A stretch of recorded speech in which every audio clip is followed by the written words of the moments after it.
Hello, good morning, good afternoon, or good evening, wherever you are on this beautiful planet of ours. Welcome to Sustainability in Your Ear. This is the podcast conversation about accelerating the transition to a sustainable carbon neutral society, and I'm your host, Mitch Ratcliffe. Thanks for joining the conversation today, and it's one I particularly enjoy, talking to a young person, well, actually two of them, making a positive impact. Textile waste has become one of the most stubborn problems in the American waste stream. Americans throw away roughly 17 million tons of clothing every year, and a great majority of it ends up buried in landfills, where natural fibers slowly decompose and release methane. That's a greenhouse gas many times more potent than carbon dioxide over a century as things break down in a landfill. Clothing is uniquely wasteful because so much of what gets discarded is still perfectly usable, and it's simply been outgrown, or it's gone out of style, or fallen out of someone's rotation. And the environmental cost we pay is paid twice, once when a still good garment is thrown away, and again when a brand new one is manufactured to replace it, consuming water, energy, and raw materials in the process. And nowhere is that double cost more visible than with children's school uniforms. Kids outgrow them on a predictable annual cycle, long before the clothing wears out. And for families on a tight budget, replacing a uniform every year is a recurring expense that arrives whether the household can afford it or not. The result is a steady stream of good clothing headed for the trash, and a parallel stream of families struggling to pay for its replacement. Two problems that, looked at the right way, turn out to be each other's solution. And our guests today saw that connection when they were still in middle school. Ethan and Desmond Hua are the founders of HOPE, H-O-P-E, Hope Uniforms Program. HOPE stands for Help Our Planet Earth, a student-led nonprofit that they launched in 2020 in San Mateo, California. The idea was simple: collect gently used school uniforms that families had outgrown and redistribute them for free to families who need them. What began in a single elementary school, run out of the family garage, has grown into an operation serving 10 schools across 3 districts. And to date, Hope has kept more than 14,000 uniforms out of landfills, redistributed over 12,000 of them back to families, and served more than 1,400 households, saving those families an estimated $141,000 in clothing costs along the way. The spark, as Ethan has said, was a single moment. A classmate came to school in shorts on a cold day because he couldn't afford another pair of pants to last until laundry day. And from that, Ethan and Desmond built something with real operational sophistication: an online request system with a live inventory tracker and a website in English, Spanish, and Mandarin Chinese to reach every corner of his multilingual community. They've since secured a donation of 2,000 brand new uniforms from Costco, and their work has earned Ethan a 2025 Gloria Barron Prize for Young Heroes, a Samaritan House Young Samaritan Award, and coverage on national television. So we're going to talk with Ethan and Desmond about what started it all, why reuse is one of the most underrated tools in the sustainability toolkit, and the environmental case for keeping a garment whole and in circulation rather than recycling or replacing it.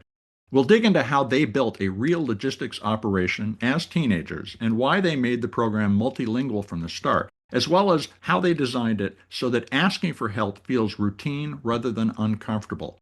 And we'll look ahead at what's next for Hope and what they'd tell any listener sitting on an idea but waiting for money, permission, or someone else to go first. So to learn more, visit hopeuniformsprogram.com. That's all one word, no space, no dash, hopeuniformsprogram.com. And if you're a teen making a difference for the planet, check out the Barron Prize at barronprize.org. Again, all one word, no space, no dash, barronprize.org, to learn how to enter your work for recognition by the Gloria Barron Prize program. Can a teenager with a garage, a good idea, and a little persistence really make a dent in two of our most intractable problems at once: textile waste and the cost of raising a family? Let's find out right after this.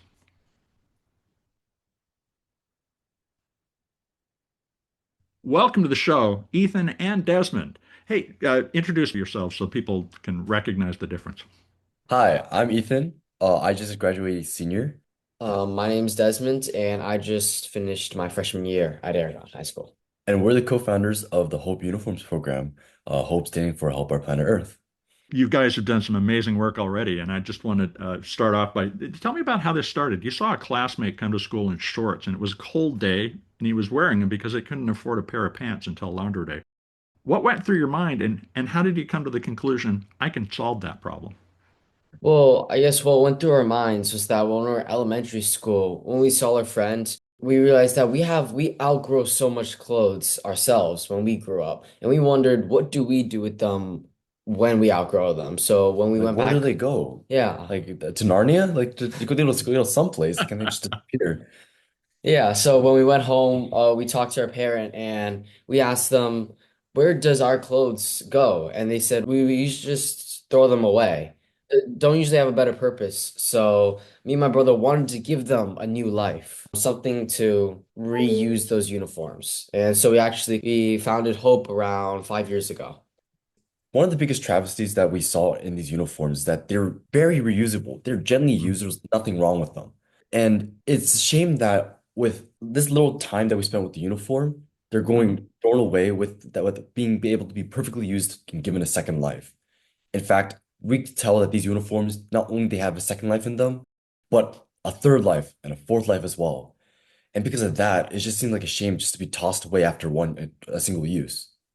You pick the name Help Our Planet Earth, but this program obviously does something else. It helps families just as much as the planet. Which did you really feel like was the right focus at the time you launched?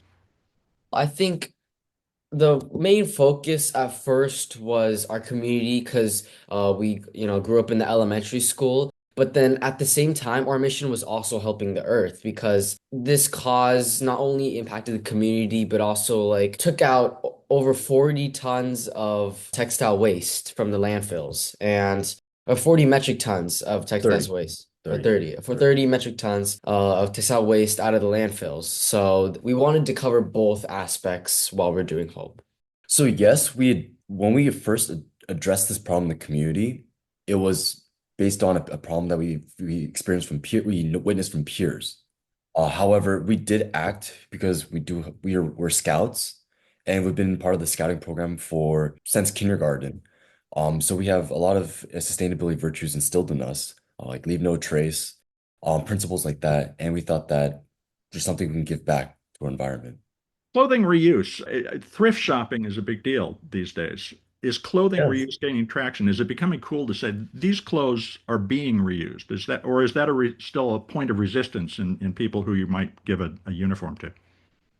I think that wait, in the youth, there's a little disparity, I guess, between I could say the youth and the more grown-up adults.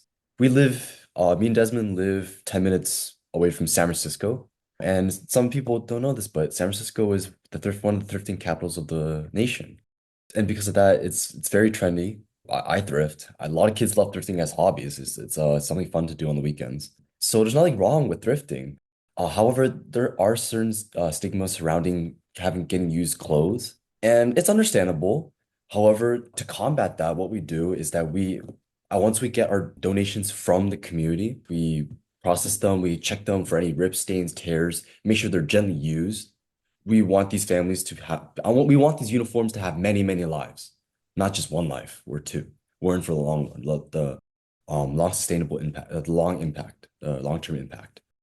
Because of that, we check them. And hopefully, so what we pride ourselves in is ensuring that our families are repeating customers. Mhm. So our uniforms, we all get our uniforms from families all across the community. We get them from families who no longer need to use their uniforms. So we receive them from our families through donation bins in each of our school offices of the partner schools. We drop them off in these wooden bins that we've built. And then once we take these uniforms back, we process them, we do the check, as I said. And on our website, our family would request, okay, I need 3 articles of size medium white polo tops. And our website's multilingual because we serve a really diverse customer base across the community, across the Bay Area. Mhm. And on these website, we see, okay, this family needs at so and so school needs this amount of uniforms at this size. Let's go check our inventory. A spreadsheet of all the uniforms we have in our inventory. Currently, we have roughly 2,000. It's all sitting in our garage. And then we fill this order, we put it in the bag, we drop off to the school. These uniforms, these families would receive them. And I'm saying, and it's probably 6 months down the line. Mhm. Hopefully, they wear the uniforms, they take good care of them, and they outgrow them. And at this point, they're back at stage one. The family goes, "Hey, I have these uniforms that I've outgrown. What do I do with them?" And they send it back to us. So because of that, we want to make sure these uniforms are kept are nice. They've been spot checked. So the families are happy with our services, and they will reuse us in the future, thereby forming an eco-friendly cycle, long-term sustainability impact. So by getting them involved in the return process too, you're also reinforcing the value of reuse, and that makes it feel more normal to them to get what would in earlier generations be described as hand-me-downs. Does that activation of their concern about the planet play a big part in that messaging?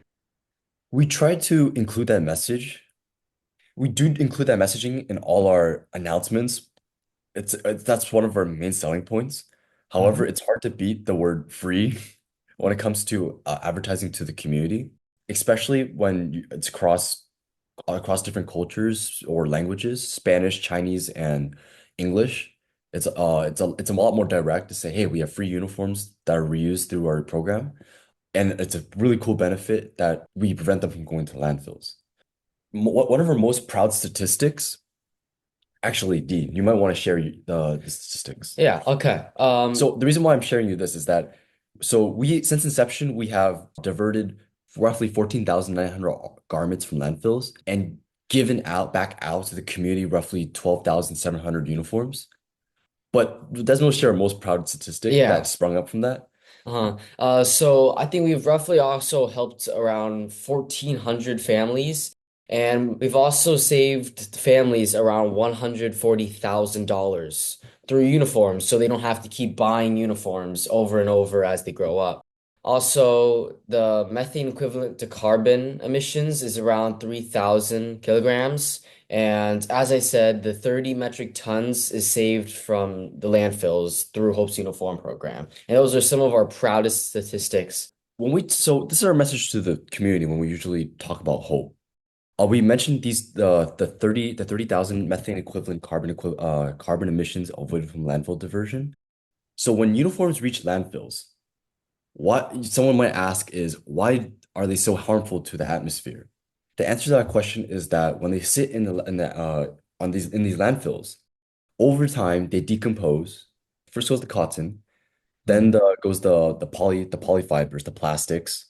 And throughout the years that it takes for a uniform garment to decompose, it releases harmful greenhouse gases such as methane, especially methane. Methane is 20 times more potent than carbon dioxide to our atmosphere. And throughout these many years, it just releases more and more of these gases and it builds up, adding to the greenhouse effect, warming up our planet. Both of you have articulated a number of benefits and a number of the concerns that people should be aware of. Do you find, but you mentioned that free is the driving force in a lot of this, the messaging and the reuse generally. As you think about how your generation is growing up in a world where it's very difficult to be unaware of the environmental consequences of our life. Are we beginning to see a change in their relationship with materials like clothing that you see as promising for a more sustainable economy? I feel like I would say so because I think not just here, but around the world, there's many ways people are trying to find ways to like recycle, and right, there's like new methods and I guess like new technology now that we're able to access to find ways to reduce carbon emissions and make things more eco-friendly. Just to specify your question, are you asking, is the next generation more willing to reuse? More willing to reuse, but also to what Desmond was just saying, are we also seeing a generation grow up that recognizes they have tools to do things with material that we weren't able to do before? When I was growing up, I mean, there was a garbage can and there was nothing else. Now there's a recycling bin too. How do you imagine the world will be configured to support what your generation recognizes it needs to do with regard to reuse, with creating a circular economy? I think of course, I think we're a lot more well equipped to deal with the climate crisis. And more importantly, a lot of people are a lot more aware. For example, we know a lot about the textile world Mm. because we run a uniform organization. But One thing that people have been, for example, that we've noticed has taken on during in the industry is that a lot more fabrics have been developed to become more eco-friendly, such Mhm. as hemp. Hemp is it's a little coarser fabric, so very comfortable, but it's all plant-based. Well, it's it's a lot more plant-based than just like microfibers Mhm. and plastics, and it's very durable as well. And it seems like that could be a possible trend and something that the textile industry is going towards in the future. So trends like that, and just seeing things like that, it's very encouraging to see that there's good people are concerned about our future and are thinking of keeping that in mind. So you run this out of your family's garage, as you said, but you also have built an inventory management system. Tell us about how you learned to run an operation like this, because that's another key to unlocking the potential your generation has to make a really massive difference in the way the economy runs. hmm I think in the beginning, in order to talk to families and reach out to families, we actually had to do a really slow system where we just had to email back and forth. Hmm. We realized, as the op if we want the operation to grow or to improve, it will require much more mechanical process. So I think we started to use like a spreadsheet, taking everything that came in, managing how much of we have of each uniform roughly, and what we're giving out. So like we have, a spreadsheet of our entire inventory, or even on like when we like do orders to give out to families, we keep track of everything we give out. So I think in order for us to have like a mechanical process and to know what we have and how much we can help the families and um and remove gas emissions, that's how the spreadsheet would really help because it just keeps everything in track. So how do you deliver the uniform once you have that need identified? Do Mhm. you hand it to them or do they pick it up? So we actually drop it off at their school's front office, and they Okay. can actually just pick it up in the school's front. We send them an announcement to come pick it up, Mhm. as well as the school does to their emails. So, Is it getting easier with the new tools that are vibe coding tools and things like that for you to start to solve some of these problems? Have you explored that? oh yeah, we have automation. We have like automated emails to let Hmm. families know that yes, your orders is in queue. It's coming up. We're working on it.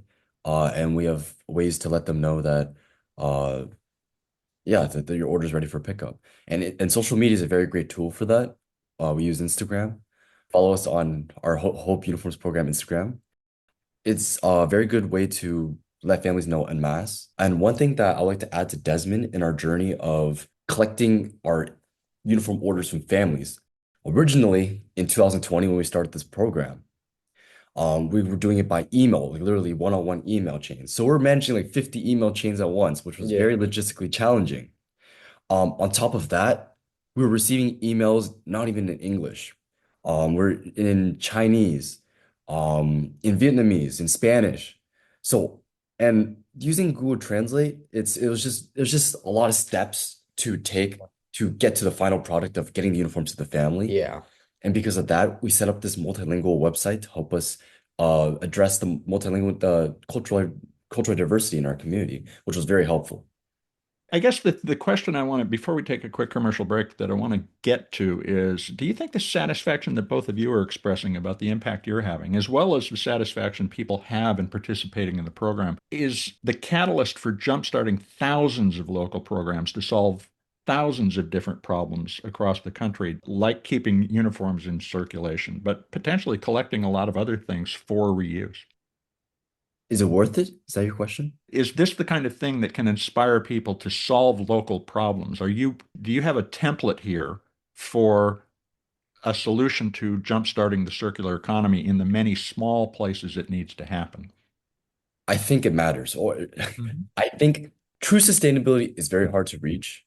When I hear the word sustainability nowadays, I think of words like gourmet and adventure. What do I mean by that? So, if you look at the Merriam-Webster definition of adventure, you see it connotes risk taking and danger. Yet when you go on adventure travel, it's rarely ever dangerous. And for gourmet, if you eat a gourmet burger at a restaurant, it's not, sometimes it's not that tasty, yet it's still labeled as gourmet. Mhm. Same thing with sustainability. When you hear the word sustainability, buildings, for example, it's yes, they might be carbon neutral, yet the process to get these net carbon zero buildings, it's not sustainable. Like all the building practices, it takes a lot of energy and resources to get that building to energy perfection, as you could say. Mhm. And likewise in the real world, achieving true sustainability is very, very hard. And clothing is one of these things that we notice that we could have cyclical life cycle and being able to be reused for these many, many life cycles. Again, we're long-term impact. This is something that you could reuse many times, not just one or two. So yes, I think that we are jumpstarting and inspiring a lot of grassroots efforts in achieving these reuse programs. Not everything can be reused though. However, the idea and getting people's minds is I think is the biggest important part. And then we'll start to solve problems. So this is a great conversation. I want to take a quick commercial break, folks. We're going to be right back to continue the conversation. Welcome back to Sustainability in Your Ear.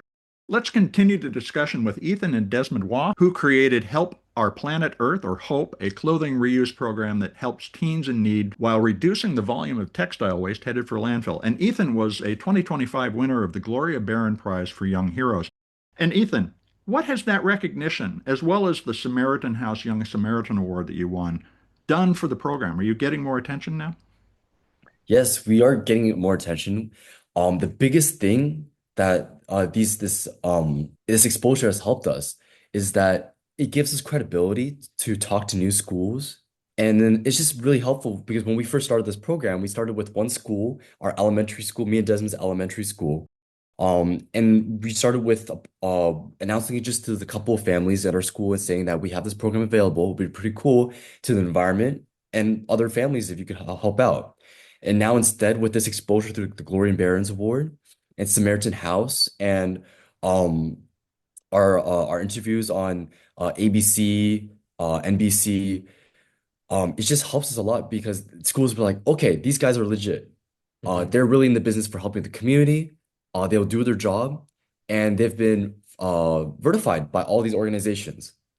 And because that it's all the easier to spread and make a bigger impact on the community. So, how big can this get before you outgrow your garage and your parents say, look, that's just too many uniforms? Well, I would say I'm not exactly sure about the limit. That's a good question. Yeah. Um, it's certainly going to reach a limit, Hmm. and I think that the beauty about hope is that anyone can do it. Yes, we are. Me and Desmond, we do have backgrounds like in scouting, and we have strong sustainability virtues. However, that does not make us that unique. And students like us, they could take on the program, and like long term, or what I think would be great is that if we could spread hope to other like when we say other districts, like other districts beyond what we can manage, and then Hmm. we'll have hope in another garage, Yeah. and then maybe another one. And I think that is what makes hope like I think that is what the biggest impact that hope could have is not, of course, it's the environmental impact of diverting uniforms from landfills and saving them from decomposing into the atmosphere, but it's also putting the idea in other kids' minds Hmm. that they could do something as well. And I see a lot of kids in the Bay Area having a lot of reuse programs like saving food waste or other service projects in parks. Hmm. I think that's very, very, very powerful. Just the fact that you're doing it and you're telling other people about it, it puts the ideas in kids' minds saying, I could do something like that as well. Well, you're also creating new communities by connecting different lingual groups. You know, you do English, Spanish, Mandarin on the site right now. As you think about the various communities you serve and the reuse challenges that are emerging all around you, the Bay Area being a hotspot for a variety of new trends in the world, how would you use multilingual website and other services to help people understand what they could do together to solve some of our environmental problems? So what we like to do is fully contextualize the problem. It's Hmm. very important for families to understand that this is an issue in order for them to realize that in order to fully appreciate their usage of our services. Going back to our number one most favorite statistic, the 30 metric tons of carbon emissions prevented through uniform use. When we tell families this, we need to fully explain what goes behind that 30 metric tons. So that 30 metric tons of uniforms, that represents the 12,700 uniforms that we've given back to the community. So this represents all the carbon use that would have gone into making 12,700 uniforms, but was saved because they used another one that was pre-existing.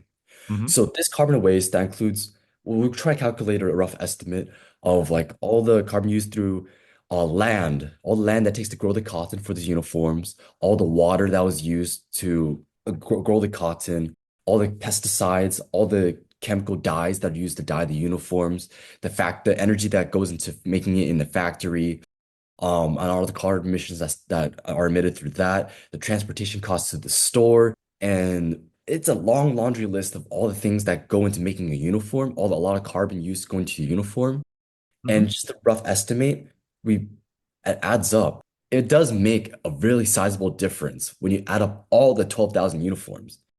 And it's important to tell the families that when they use our service because if they don't understand what it means to reuse a uniform, then they won't understand like the true impact of their actions. And I want them to appreciate it. So Well, so that's really what I'm getting at is, are there other areas where you can see being able to tell that story in a variety of languages rather than just in English, which shuts out a lot of people, that we could start to activate within many communities a lot of different circular cycles, not just uniforms, but maybe school supplies that go unused and so forth. Have you thought about potentially what else Hope could eventually manage within the circular economy? Yeah, definitely. I think so actually recently I've been actually trying to expand some schools in San Jose. They actually do especially have a need for uniforms and seeing that I think they it's a definitely a school that would appreciate getting free uniforms and seeing that I think if we like show them the true meaning of what we're trying to aim for, which is helping the helping planet Earth, I think the families will be more willing to first of all help with the eco cycle, which is donating back to Hope and donating back to Hope where we can and then we can give back to them. So it's like a process. So, but yes, there's definitely schools around here that would appreciate Hope. Now, Ethan, you've said that meaningful change doesn't take a lot of resources or institutional backing, just an idea and the willingness to act. For someone who's listening, who has an idea but assumes that they need a lot of money or some permission to get started, what would you tell them? I remember when me and Desmond started, we were very, very scared talking to adults in that moment. Um, but deep down, what we thought we knew what we were doing was good. Hmm. It was good for the community. It was going to be a benefit for the community and the environment. We didn't have any doubt that, well, yes, our biggest fear was that right now we're just going to say the wrong thing and then we're going to just embarrass ourselves. But deep down, we knew that it wasn't like ultimate good. There's no way that it couldn't be an ultimate good for the community. Hmm. Hmm. And I think that most people do understand what if they're making like if they're trying to launch an initiative, if it truly is a net benefit for the community. I think people deep down know what's good. And I would say keep pushing on that feeling. If a student wanted to start something like Hope in their own district, where would you point them so they could take a first step? What did you learn from that allowed you to confidently pursue that vision you just described? It's like it's like you want to foster your idea in an environment where you know it will succeed at first. That you always want to start strong. You always want to start in a community where you know you understand your community 100%. So we started ours in our elementary school. We knew the principal. We spoke Chinese, which was it was a Chinese immersion school. So we know that we could address this community. Mhm. And I want everyone to address their own community at first. Help your community first. Make sure it survives. Or sorry, not make sure it survives. Make sure it grows. Until you can expand Mhm. to other areas that you know that can be helped. Knowing a community is something that a lot of brands wish they could do. And you managed to get Costco to give you 2,000 new uniforms. How did that relationship emerge? And is that potentially a kind of a pointer to the new relationships that you could build in order to take Hope to the next level? Well, so what we did with Costco is we actually, both of us reached out to the CEO, Ron Weisskreis, and we asked him if, in our, what do you call it, local Costco area, if they had any extra uniforms they could possibly donate to us. They Wait, wanted so you sent email to the CEO of Costco. So what we did is we actually reached out to Ron Weisskreis, the CEO of Costco, and we told him that we had such a low supply of uniforms that time. for the And back to school season. yeah. Our Yeah. most popular demand season is from back to school. Yeah, so we reached out to him asking if he had any extra uniforms he could possibly donate to Hope's uniform, and he actually responded saying yes, he actually does have surplus inventory, and so I think That's a nervy move, but boy, congratulations. thank you. Yeah, both of us. Yeah. That says a lot about the potential for initiative like yours to make a difference in the world. Yes, that actually does show when you try to reach out and when you have a good cause, whether it's in the community in the world. I think reaching out to people who are could help you, is definitely a thing, it's like an opportunity for you to expand and to improve the initiative or your passion. Ethan, you've just graduated from high school. What's next for you? So in the fall, I'll be attending Wharton at UPenn. And I think what I would say, if there's one thing you want to know about, I like people to know about me. It's that I enjoy addressing unmet needs in the community with self-sustaining solutions. With hope, uh, I've done that at my work at the school district of San Mateo Foster City School District, where I built a repository of Eagle Scout projects in order to create an outlet for schools to get their service projects out to the community and help other scouts like us to find their Eagle Scout projects. By the way, an Eagle Scout project is the final step a scout could take in their scouting journey to achieve the rank of Eagle, which is the highest rank. Desmond, what are your plans? I mean, you've got a couple more years of high school, but what are you thinking about doing?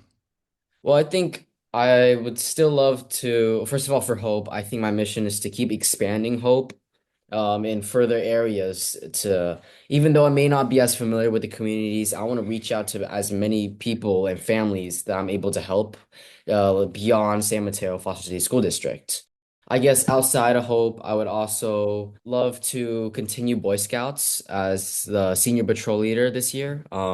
It's basically the senior patrol leader is basically It's just, like CEO, well, not CEO, club president, yeah. the highest rank. I'm very Hmm. proud of Desmond. Yeah. Yeah, so I think he's been a senior patrol leader and I'm gonna be one this year. So I think being in that position, leading younger scouts and showing them the right path, I think that's gonna be a really fun experience. That's what I think I'm looking forward to this year too. So, Ethan, you're going to business school, and based on what both of you are saying, leadership is really that instigator of the change that you want to see in the world. Is business the primary lever that you see as our opportunity for change? Yes, in fact, I think that business is going to be the discipline that helps push the world to be more sustainable. If you think about it, all too often, careers that attack the climate crisis, they're all often very siloed. For example, politicians in their chambers, engineers in their labs, or lawmakers in their courts. But all too often, these disciplines they're not interconnected and working together in unity to address these issues. And I think that business is something its profit is what connects all these efforts together to it's what pushes people to attempt to create a greener world is financial incentives. Okay, let me give you an example. the solar panel industry. Mhm. Families would be less incentivized to purchase a solar panel for their home if they didn't understand that and save them money in the long term. Because they understand that solar panels will save them money on their electricity bills, they're like, okay, I'll be not only it saves me money, but it's also a lot more greener for the planet. Mm. So because people have that, it's an example of the power of financial incentives to motivate people to join sustainable causes. I think that's why that cause and effect is what interests me in pursuing business. Do you see that as the pursuit of vast wealth or distributed prosperity? Distributed prosperity. I think that this financial incentives is what's going to push sustainable efforts. And that's kind of what how hope is founded upon too. Free uniforms for families who don't have to go out and spend roughly $100 a year Yeah. per child as well, with the added benefit that saves landfill waste. So obviously, there's a lot of opportunity in front of you and for hope. What are you thinking about growing into, and where can people find out how to donate or to request uniforms or maybe just make a contribution to help make this bigger? I think just helping out Hope in general will be, first of all, I guess first of all, donating to Hope is a really big thing. Contacting Hope, I think of course, we have a multilingual website. So visiting that, we have all the info on where to donate, where to request. But I think also what we're trying to aim for is expanding in bigger schools where we basically reach out with Hope with our mission and to help out families that, like you said, that need uniforms so they don't have to spend that 100 to $200 every single year. So, Ethan, how can people track what you all are doing and get involved? Follow our Instagram, Hope Uniforms program. Um, Stay on our website. We update our statistics there. You can find out a lot more about how we started this, where we are, and why we do what we do on our website. We provide it so families across the community, no matter what language they speak, they can understand us, understand our story, and understand Our our passion, mission. our mission. Yeah. Hmm. Congratulations, gentlemen, to both of you for an immense good that you have brought into the world. And I wish you both the greatest success in the future. And Ethan, enjoy Wharton. Thank you, Mitch.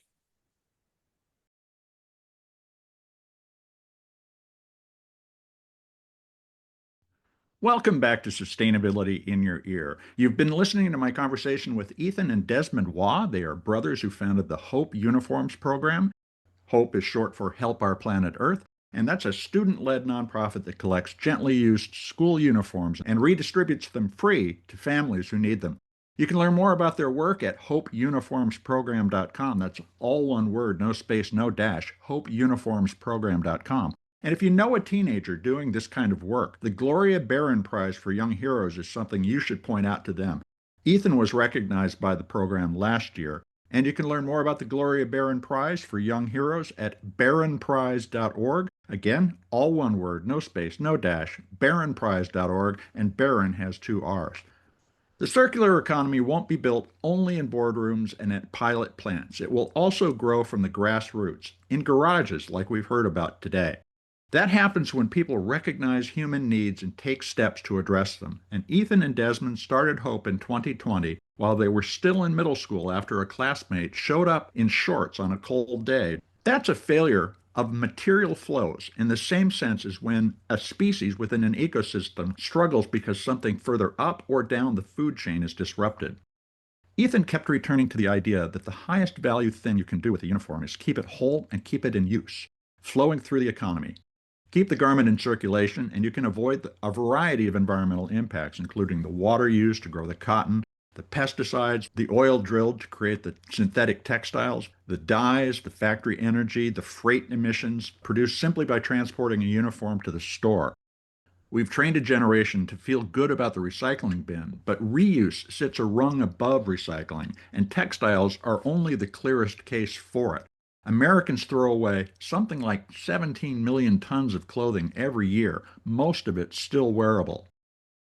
Hope's answer to that isn't a new material or a chemical process. It's a reverse logistics system, a community solution based on a phone number and a website that keeps uniforms in use. And you'll note that Hope is building a closed loop, not a one-way consumption model. That's an important shift. Families request uniforms through the website. The uniforms come back when kids outgrow them, and the brothers spot check and then reissue them for another use. Ethan and Desmond built in the return mechanism, and that's important. It's a blocker that many big players are running into. I mean, think back a couple of weeks ago to my conversation with Amy Fernandez and Zach Lauer of Trex, the synthetic decking company. They struggle to recapture material because contractors don't want to separate old Trex decking from the screws and connectors used to make the deck in the first place. Hope started by making returns routine and building a solution for getting the material back, and then communicating about the services in 3 languages so that no family is shut out. They also refuse to treat what they're doing as free, as charity, focusing on raising the service experience for families, which is the basis for long-term engagement and long-term behavior change. Ethan said his goal is a distributed prosperity, and that echoes the idea shared by many of our guests that sustainability can be a profitability lever rather than a cost center, even while creating social benefits. Ethan's pitch is that Hope is replicable, a model that other communities can use. As he said, anyone can do it. And the dream is Hope in another garage, and then another. And I think Desmond's comment that the biggest impact isn't the uniforms diverted, it's putting the idea in another kid's head that they could do this too. And that's an important point, that we can spread this virally. We're building the systems for the next generation, not the last. And when I was growing up, there was a garbage can and nothing else. No recycling bin, no curbside pickup. The recycling system that we know today, the one that we take for granted, didn't exist even within living memory. It's going to be built again by another generation, piece by people who start small and local and don't wait for permission to do so. Of course, and we have to acknowledge this, the scale of challenges and adverse environmental impacts faced by this generation is daunting. But every system we now treat as permanent was once somebody's improbable idea, run out of a garage, a church, a basement, or a classroom. What Ethan and Desmond have proven at the scale of San Mateo County is that circular economies are waiting for people willing to do the unglamorous work of moving material back to where it's needed. Ethan heads off to Wharton this fall with a thesis already tested in the field, the belief that business is a lever for prosperity. And that's the important point. We'll be watching where they take Hope and who copies them. And if this conversation gave you something to think about, please share it with a young person in your life who's sitting on a great idea. You folks are the amplifiers to spread more ideas to create less waste. And I hope you'll take a moment to share one of the more than 550 episodes in our archive to help others get up to speed on recycling, circularity, and sustainable business. Please point your friends, family, coworkers, the people you meet on the street, to Sustainability in Your Ear on Apple Podcasts, Spotify, iHeartRadio, Audible, or whatever purveyor of podcast goodness you prefer. And if you take a moment to create a rating or a review, that'll go a long way to helping others find the show. Thanks for your support. I'm Mitch Ratcliffe. This is Sustainability in Your Ear, and we will be back with another innovator interview soon. In the meantime, folks, take care of yourself, take care of one another, and of course, let's all take care of this beautiful planet of ours. Have a green day.